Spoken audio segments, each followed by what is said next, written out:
Venerable Joesph Unuayan JP, FICMC, and by the grace of God, the Director for Civic and Political Affairs for the Church of Nigeria.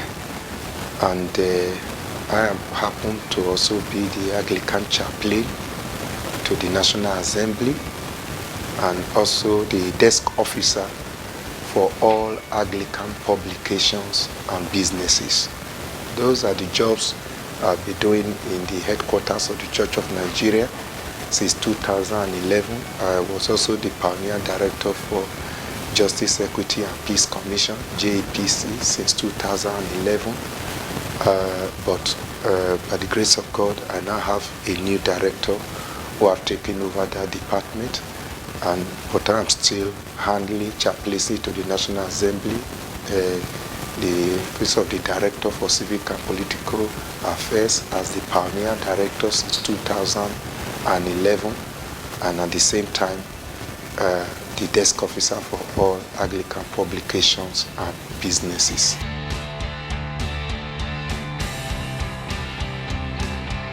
The main purpose of establishing this directorate was to have a body that, or a directorate rather, that will help look into political issues, help mobilize people to participate in politics, and also to create awareness whenever it is necessary.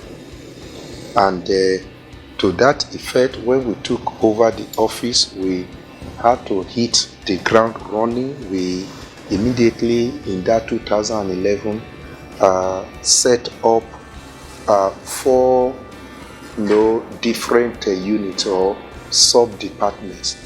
One of it was the one we call CONAC, that is Church of Nigeria Domestic Faith-Based Election Observation Group, which is registered with INEC, and we work with INEC and work with civil society groups.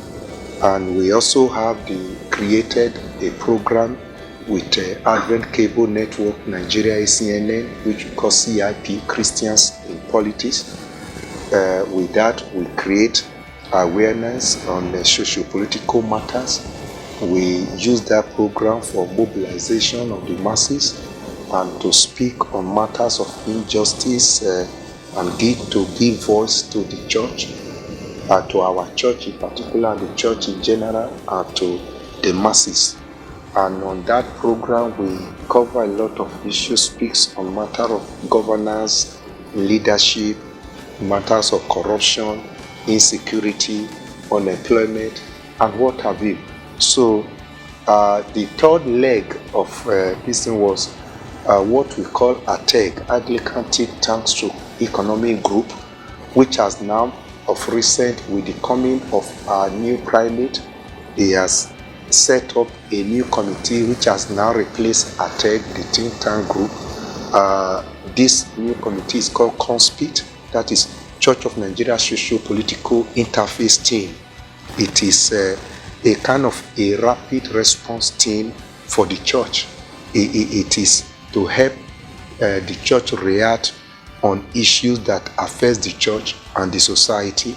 And this committee helps to look at the issue of maybe government policies, legislations, constitutional amendment, and from time to time make recommendation to church authority and help the church to know what stand to take on issue after doing research and articulating whatever need to be put together. And we also make recommendation to government. And in the last leg, which is the fourth leg, is the chaplaincy to the National Assembly. This was formed to help us, the church, reach out to legislators spiritually, because and otherwise, of course, because the church sees the legislative arm of government as really the engine room that we made for good governance. So these are the 3 legs, and we have been doing so much in all these different parts, talking about how we operate and all that, like the of CONAC leg, we have done so much with INEC and civil society organizations. We've been observing election since 2011, all the general election, 2015 general election, 2019, then registration exercises, got some governorship election like Edo, Anambra, Lagos, Ondo, and some Osun. All these elections we have been observing and making our report to INEC, and I thank God that it is yielding result. It is yielding result because this our faith-based election observation group was one of the first of civil society to be demanding for simultaneous registration and voting. Not before you register, then people have to go and do accreditation, go back home before you now come back later in the day to come and vote. We fed it creates some gap and some people don't come back, and INEC have worked on that now that you can go there, you are accredited and you vote straight away. And of course, after the 2019 general election, we also made a recommendation, reaffirming a recommendation in 2015 that there's need to go for electronic voting to overcome most of the challenges we are having through this manual way of voting. And INEC today has also taken up that recommendation and they are working strongly on it. Yeah, to a very large extent, we have done much. For instance, in the area of CONAC, that is the Church of Nigeria Domestic Faith-Based Election Observation Group, we have been observing elections since 2011, and we have observed all the general election 2011, 2015, and 2019, all the Anambra State governorship election, Edo State governorship election, Ondo, and Osun were all observed. We have also observed some senatorial election like the one that took place in Delta to fill in the vacancy. All these things have been observed, and the INEC have recognized what we are doing. For instance, in 2011, out of the 400, about 400 organizations that were accredited to observe election, both international and domestic, Church of Nigeria, CONAC, was about number 202. But with the great work done by 2015 general election, among the accredited organization, which both international and domestic, which was in the neighborhood of about 115, we were now number 36.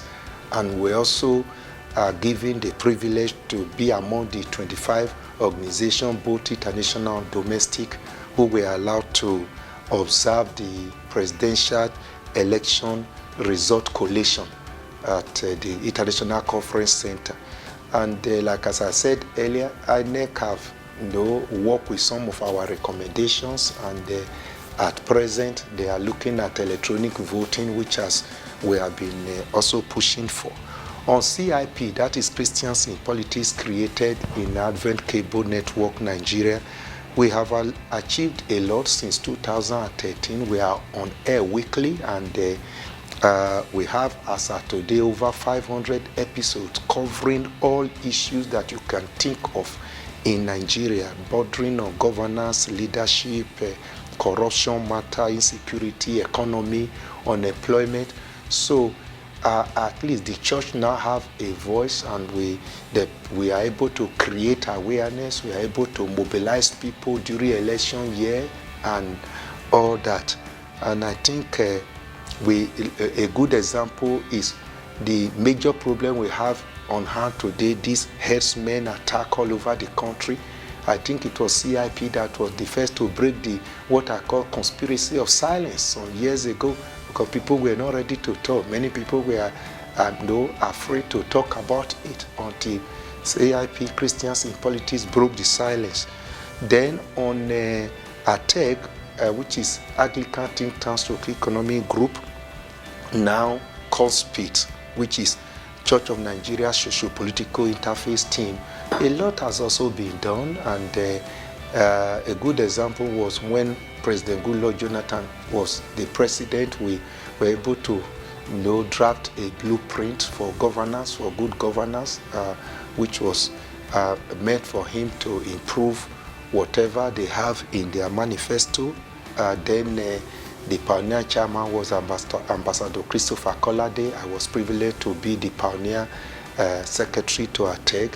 And today, the new primate, in his wisdom, have reconstituted the committee, and is now being headed, that is now called Church of Nigeria Socio-Political and Interfaith Team, is headed by the Right Reverend Bishop Bakami Soko, and we have some bishops and some clergy and some lay people in this committee. This is to help the church react to issues as they affect the church and the society, and within a short time we've achieved a lot. We on this very part of ATEG and COSPIT, we were able to present a position paper to the National Assembly on same-sex marriage. We were able to present a paper to the National Assembly on Ruga and grazing route discourse that was going on a few years ago in the country. We also submitted a paper on Karma Bill, which is accompanying an Allied Matters Bill. Of recent, we also submitted our own position paper on the proposed alterations and amendments of the 1919 Constitution as amended. So that is pending in the National Assembly now until the public hearing is fixed. So to a large extent, we have also delve into issues, sensitive issues like restructuring state police and firearm gun or gun control.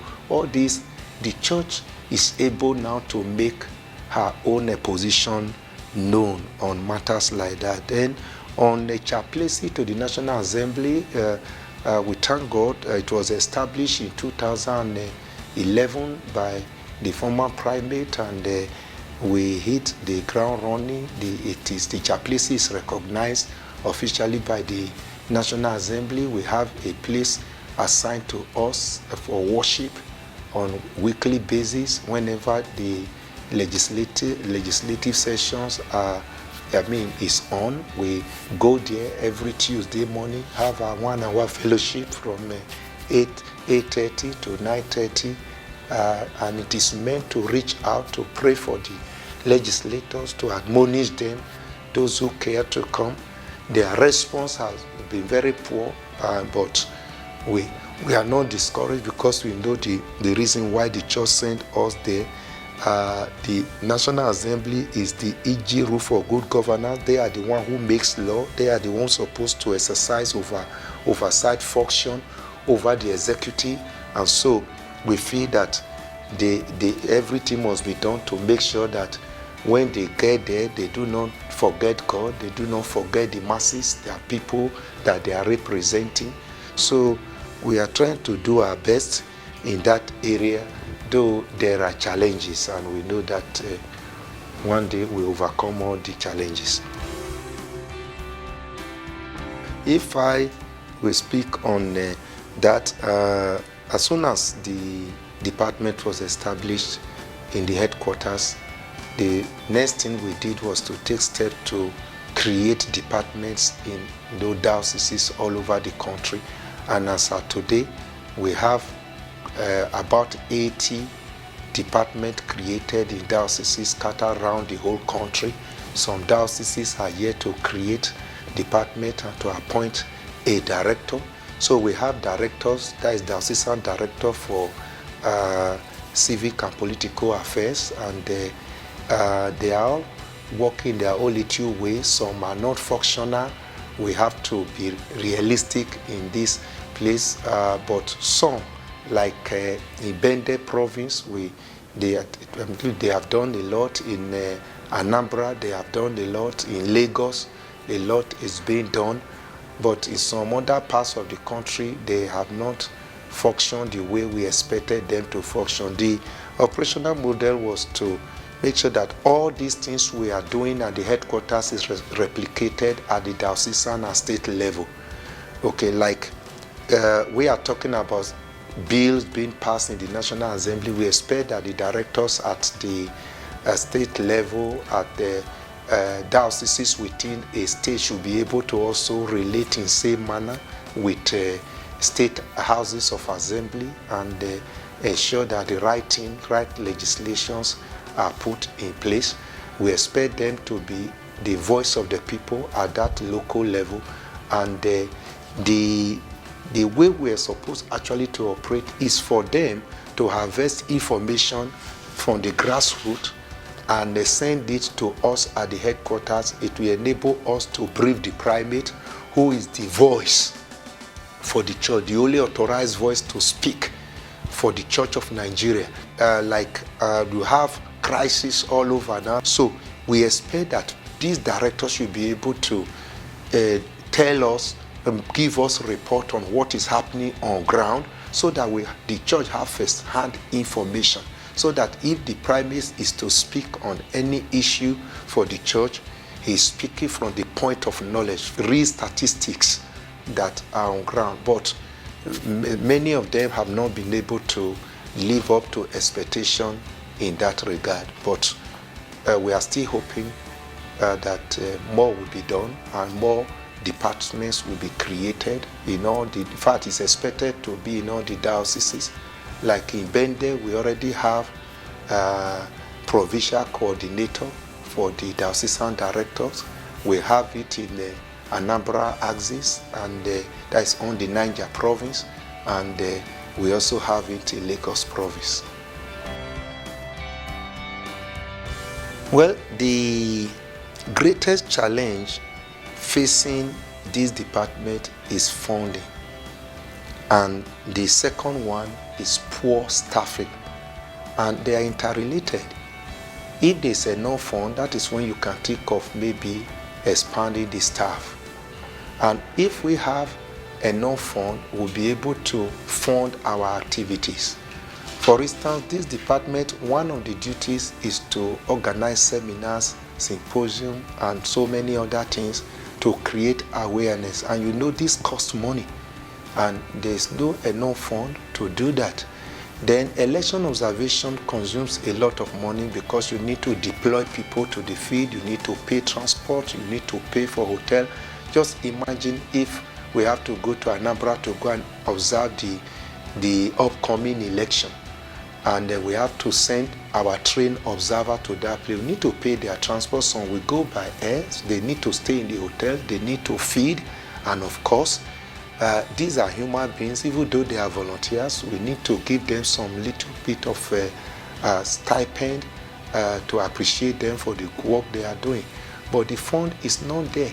The church is doing her little best. The exercise the church have been able to sponsor, the center have been able to sponsor the director, that is of my person, at the national level, to do some of these things. But we are having real challenge. For instance, it's a major constraint people may not know. In 2015, we were able to raise about 2,048 observers all over the country to observe the 2011 general election. But by 2015, because they were not paid, we could only get about 1,500 observers. And in 2019 election, we could only raise about 850 observers. You can see the number is dwindling, because they are working, they are not giving money, they are not paid anything, and that has not helped the issue. Then talking about staffing,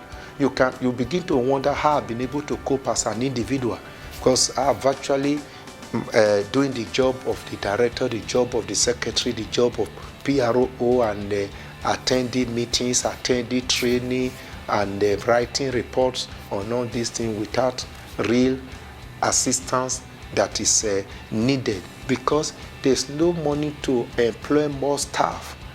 And the Church of Nigeria is a church with no integrity.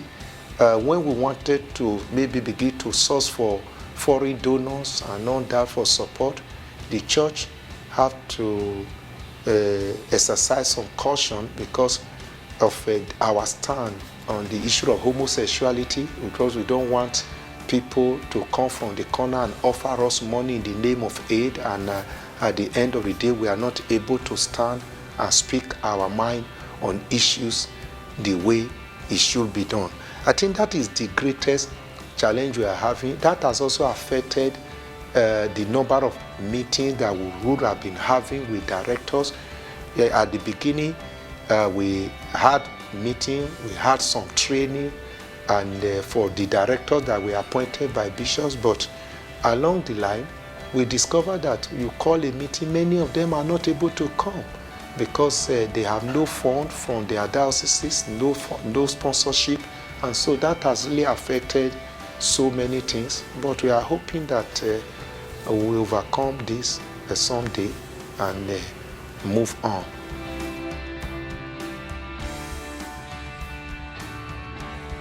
The training we did was a major one.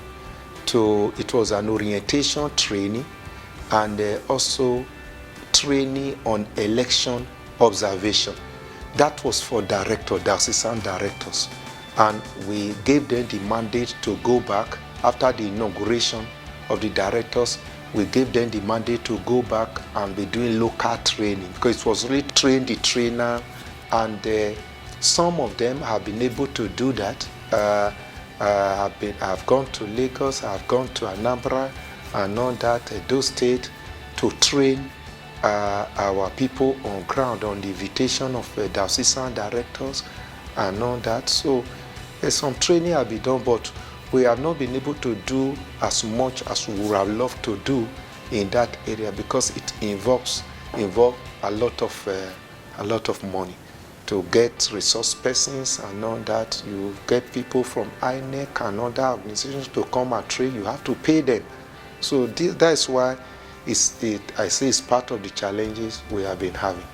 But on the area of seminars, it's also affected us, but that is why we created Christians in Politics in the Advent Cable Network, Nigeria, so that we are able to use that program now to do more or less on the air training, mobilization, and all that for the masses. There are some of the directors who were not privileged to be at that first training that was done, and we feel that is long overdue. We have made proposals on that level, and I believe the authorities are looking into that. And once there's sponsorship and certainly there's need for training and continuous training. Education is a continuous thing, and we have it on our table. It's just that the financial constraint that we are having. But more of such trainings will certainly be done. And there are some diocesan observers we noticed in 2015 and 2019 that went to the field and were just doing what they like to do, and we feel that is not right. Before observers are deployed to the field for any election, whether national, state, or local government election observation, they should be properly trained. And we have opened that one to bishops of dioceses and the directors to invite us to give them such relevant training. For on our own part, we have gotten all the relevant training from INEC, and we attend all their meetings, and they invite us to thrash out issues. So as for experience and all that to train people, we have no issue anymore. But it's just the money to put some of the trainings together at the local level.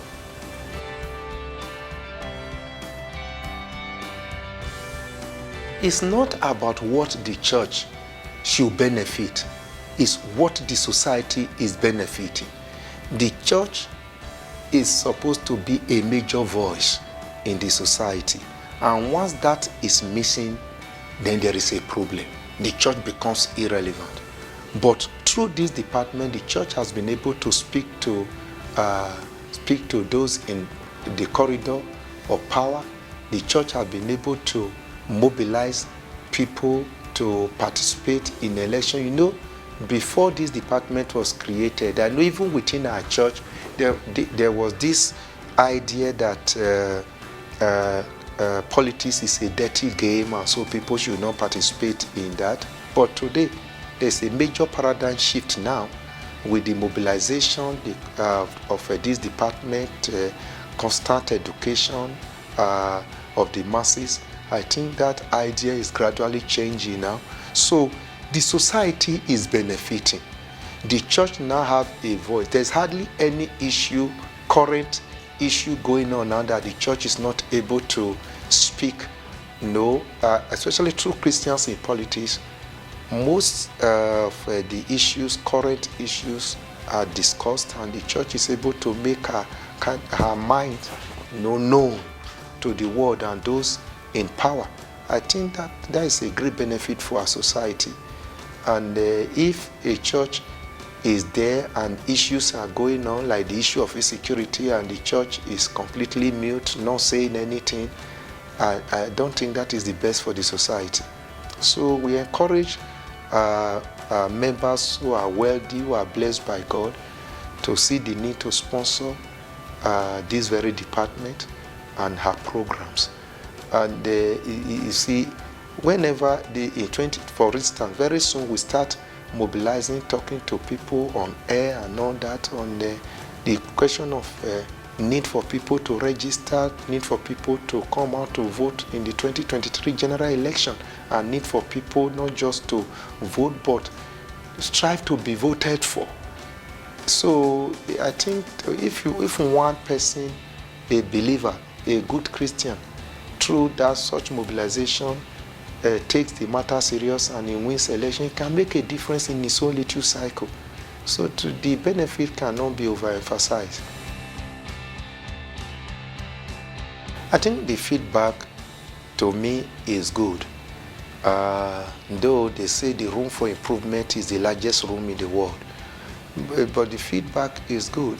Many have been calling in to our programs, sending text messages to say we are very pleased with what people are doing through this program, the mobilization, our take on national issues, on the challenges facing the people. Many people have been calling in. Very positive response from so many people. And even our fathers in the Lord have been commending the little modest effort we are putting into these things. Some of them always call me our venerable politicians. Some of them, they'll tell the only person that can advise government and all that knows they may be joking about it, but you see that they are really pleased with what is going on. And for the masses, there are people calling in from other denominations, and even those who are not Christians appreciating what the channel we are doing through this very department, and particularly what we are doing in Christians in Politics in ACNN. I think the feedback has been very good, and anytime I travel for standing committees or any other function outside Abuja, I'm really overwhelmed with the way people that I don't even know just run to me, grab me, hug me. Oh, thank you, brother, you are doing very well for the church.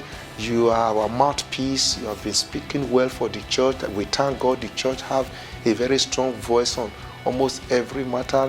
People ask, who are you? Say, no, we are following your programs.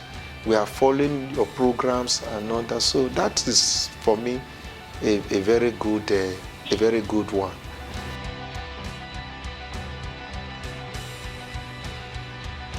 Yes, like as I said, the room for improvement is the largest room. We are thinking of, organizing more programs. Like as I said, the only limitation we have is finance. We are hoping that things will improve in that direction so that we can have more programs, more trainings. We are trying to see if we can have a strong database for election observers, so that anytime there's an election to observe, we simply call them in to that we help in make them effective, so that there will be people who have been trained and retrained again, not just fresh people coming to apply for election observation whenever a new election is coming up. So we tend to have, we are already working on a database for election observers.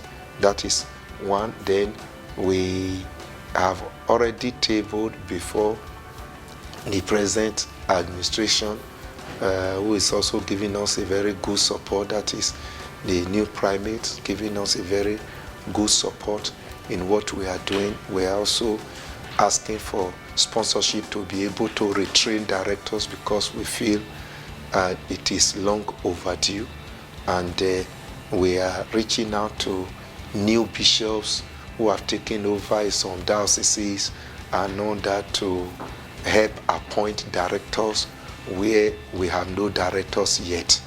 So, and we tend to continue like the course under the COSPIT, that is Church of Nigeria Socio-Political and Interfaith team.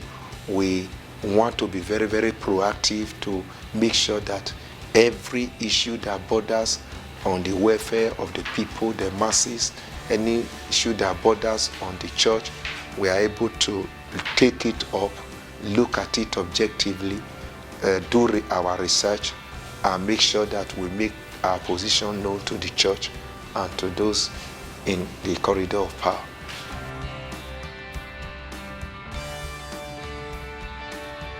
Well, I wouldn't really know how I've been able to do this, but one thing about Unuayan is that I've been a workaholic all my life. Even when I was a priest in Benin Diocese, I was also as busy as this, combining so many offices at the same time. Director for, chairman for Diocesan Evangelism Board, director for this thing, Diocesan Prayer Squad, Youth Chaplain, handling Anglican Sunday School Teacher Association, AY, Boys Brigade, Girls Brigade, and so many groups put together. I was the chairman, the Assistant Manpower Development Committee, all these offices put together at the same time. And I've always coped by the grace of God. And when I came to the headquarters, I suddenly discovered that my hands are full as Director for Civic and Political Affairs. You can see, talking about election observation. We have several meetings with civil society, several meetings with INEC and all that. When it comes to this attack, we need to make a lot of research into issues and all that. And when you talk also chaplaincy to National Assembly, it's like a small church in its own. The same way we are occupied in the parish, so also we have to prepare bulletin, prepare message, prepare for the service and everything. But by the grace of God, I've been able to strike a balance, because if you know me, I work 24 hours. I can't remember when I slept before 1 a.m. in the night. Sometimes, like last night, I slept by 3 a.m. And I just left the studio for Christians in Politics, and you are interviewing me here. I'm going from here now to office at the parish to tidy up all the documents for PCC meeting in the evening, and I may be getting to my house maybe later around 9 p.m. or so today. So that is how I've been doing it. Sometimes I'm not even able to take my meals as and when due, but God has really been my help. But I pay also good attention to my family, because in my area there is a parable that ant that has no home cannot fight. So I make sure that I pay attention to my wife, to my children. I ensure that all that I have to do at home are properly taken care of. And when I have a little time, I spare it for my family. I don't have time to waste. I don't go to beer parlor. I don't go to any other places. Once it is 6 p.m., if I'm not having an official engagement, I'm already in the house with my family and all that, while I continue doing my job. And I thank God for GSM. It's a mobile office now, and I'm able to do a lot of things in my room, organizing and all that. Even when we talk about all this, the most demanding office today is the office of the desk officer for All Anglican Publication, which I took over in 2012 till date. And a lot is happening there. All the books you see that in Church of Nigeria, they have to go through me. I have to look at them, negotiate with printers, raise money, collect money from dioceses for booking, and ensure that these things are distributed, monitored all over the country. And so all these things takes a lot of time and energy. I'm on phone 24 hours talking, trying to make sure that things work. But by the grace of God, my family life is intact, and I've been able to balance this something. And I also, there's one thing that is also helping me. Over the years, when I started ministry in 1991 in Benin, I discovered that my boss then will want me to resume office by 8 a.m. and close by 4 p.m. And that parish, St. James's Benin, where I started ministry and I was there for 5 years, we have Holy Communion every day. So it means when I close by 4, I have to just go and change to my cassock to start Holy Communion by 5 p.m. every day. So I decided to create a time for myself in the afternoon, that wherever I am, except if the condition or the circumstance did not allow it, from 3 o'clock to 4 p.m. to 5 p.m., I try to squeeze out, even if it is 1 hour, to quickly go to my room, to lie down, take some rest. That is why I can walk to 1 a.m., 2 a.m., 3 a.m., and I'll be able to sustain myself. So I don't play without my siesta, except if I'm in a situation where I will not be able to observe. I do observe my siesta, and also try to pay attention to my health, because I need to be healthy to be able to do all this put together. But ultimately, God has been my help. By the grace of God, I'm a deliverance minister. People come from all denominations, all parishes, for this thing, prayer, counseling, and deliverance. I still make time for that, because I feel that that is my primary assignment. I was called to be a priest, to be a preacher, to be a deliverance minister before these administrative offices were given to me to handle. So I make sure as much as possible nothing suffers. But I can tell you, God has just been my strength. Sometimes my wife just pity me, my people, my church member just pity me, seeing me running up and down to making sure that things work. But that is my nature right from time. I can't sit down and see things going bad. No, I want to get up to intervene and to make my contribution to make sure things work. And I think that has helped me.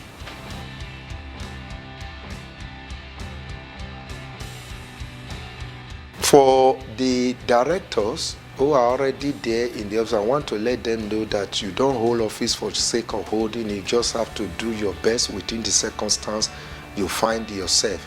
I expect them to try to replicate what I am doing at the center, at the diocesan level, and at the state level, and continue to push for success. There are challenges.